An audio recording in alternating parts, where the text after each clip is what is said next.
तो चलिए आज आपको ले चलते हैं प्रयागराज की उन गलियों में जहां सच कहूं तो हर मोड़ पर एक सपना पलता है। ये शहर सिर्फ एक जगह नहीं है, ये तो लाखों स्टूडेंट्स की उम्मीदों का सेंटर है। आइए इन्हीं में से एक स्टूडेंट के सफर को, उनकी कहानी को थोड़ा करीब से जानते हैं। उनकी चुनौतियां क्या है, उनकी स्ट्रैटेजी क्या है और वो कौन सा जुनून है जो उन्हें हर दिन आगे बढ़ाता है। तो सवाल यही है कि प्रयागराज में एक एस्पिरेंट की जिंदगी आखिर होती कैसी है। क्या वो किताबों के बोझ तले दबी हुई उम्मीदें हैं या फिर कामयाबी की तरफ बढ़ता हुआ एक मजबूत कदम। चलिए इस सवाल का जवाब ढूंढते हैं, इस पूरी जर्नी को समझने की कोशिश करते हैं। और इस सफर में हमारे गाइड होंगे प्रिंशु खरे। वो खुद एक एस्पिरेंट है और इस रास्ते के हर उतार चढ़ाव को जी रहे हैं। तो उनकी इसी सादगी और जमीन से जुड़ी सोच के साथ चलिए इस कहानी को शुरू करते हैं। तो हर कहानी की एक शुरुआत होती है, राइट? आइए सबसे पहले यही जानते हैं कि प्रिंशु का ये सफ़र कब और कैसे शुरू हुआ और आज वो अपनी मंजिल से कितनी दूर या कितने पास है। देखिए, ये जो टाइमलाइन है ना, ये सिर्फ कुछ साल और डिग्रियां नहीं हैं, ये प्रिंशु की मेहनत की कहानी है।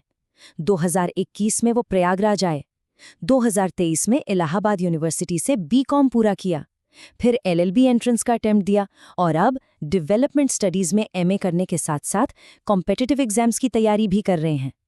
मतलब साफ है, उन्होंने कभी रुकना नहीं सीखा।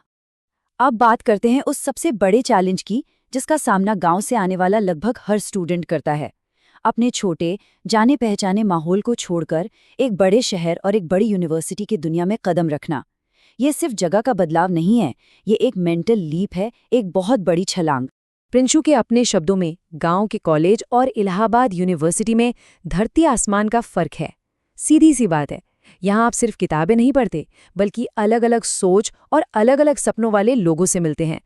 ये सिर्फ एकेडमिक्स नहीं, ये तो लाइफ को समझने का एक बिल्कुल नया नजरिया देता है। तो ठीक है, एक नया स्टूडेंट इस कॉम्पिटिटिव माहौल में आ तो गया, पर वो खुद को इसमें ढालता कैसे है? क्या है इसका सीक्रेट? इस शहर में अपनी जगह बनाने का तरीका क्या है? आइए ये भी प्रिंशु से ही जानते हैं। और यहीं पर एक बहुत ही दिलचस्प और शायद थोड़ी हैरान करने वाली बात सामने आती है। प्रिंशु कहते हैं कि इलाहाबाद में ढलने के लिए आपको सोशली बदलने की कोई ज़रूरत नहीं है, क्योंकि ये शहर आपको वैसे का वैसा ही अपना लेता है। असली चैलेंज, असली बदलाव जो लाना पड़ता है वो है एकेडेमिक, मतलब अपनी पढ़ाई की आदतों को बदलना होगा। और वो बदलाव वो छिपा है इन नंबर्स में। 6 से 8 घंटे।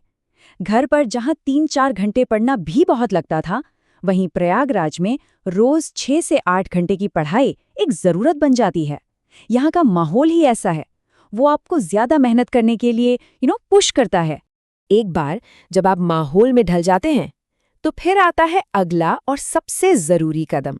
वो है एग्जाम क्रैक करने की सही स्ट्रैटेजी बनाना। आखिर यही तो असली मिशन है ना? एसएससी जैसी बड़ी कॉम्पिटिटिव परीक्षाओं को पास करने का फॉर्मूला क्या है? ये एक ऐसा सवाल है जो हर स्टूडेंट के मन में घूमता है, और प्रिंशु इसका एक बहुत ही सीधा और प्रैक्टिकल रोड मैप बताते हैं। तो देखिए, सक्सेस की ये स्ट्रैटेजी 3 सिंपल स्टेप्स में बटी है। पहला, सिलेबस को घोल कर पी जाओ, मतलब आपको ठीक ठीक पता होना चाहिए कि पढ़ना क्या है। दूसरा, पुराने क्वेश्चन पेपर्स से दोस्ती कर लो ताकि एग्जाम का पैटर्न समझ आ जाए। और तीसरा, एक बार पूरा सिलेबस खत्म करो ताकि आपकी नींव, आपका फाउंडेशन एकदम मजबूत हो जाए। और इस मेहनत का नतीजा क्या होता है? प्रिंशु का ये जो एक्सपीरियंस है वो हर स्टूडेंट के लिए एक जबरदस्त मोटिवेशन है। वो कहते हैं, जब आपकी तैयारी एक लेवल पर पहुंच जाती है तो एक नहीं 3-4 एग्जाम एक साथ निकलते हैं। ये दिखाता है कि सही दिशा में की गई लगातार मेहनत का फल हमेशा और जबरदस्त मिलता है। लेकिन इस पूरी यात्रा, इस स्ट्रैटेजी और इस अथक मेहनत के पीछे की असली वजह क्या है? वो कौन सी ताकत है जो एक स्टूडेंट को हर दिन मोटिवेट करती है? आखिर में ये सब कुछ एक ही मूल मंत्र पर आके टिक जाता है, और वो मंत्र है शिक्षा की असली कीमत को समझना। जैसा कि प्रिंशु कहते हैं, शिक्षा हमेशा से आगे बढ़ने का रास्ता रही है और हमेशा रहेगी। ये सिर्फ नौकरी पाने का जरिया नहीं है, ये ज्ञान के प्रकाश से अपनी जिंदगी को बेहतर बनाने का एक अटूट विश्वास है। तो प्रिंशु के इस यात्रा से हमें बहुत कुछ सीखने को मिला। अब सवाल ये है कि अपनी तैयारी में अगला कदम क्या होगा, अपनी कहानी का अगला चैप्टर क्या लिखा जाएगा? इस पर जरूर सोचिएगा।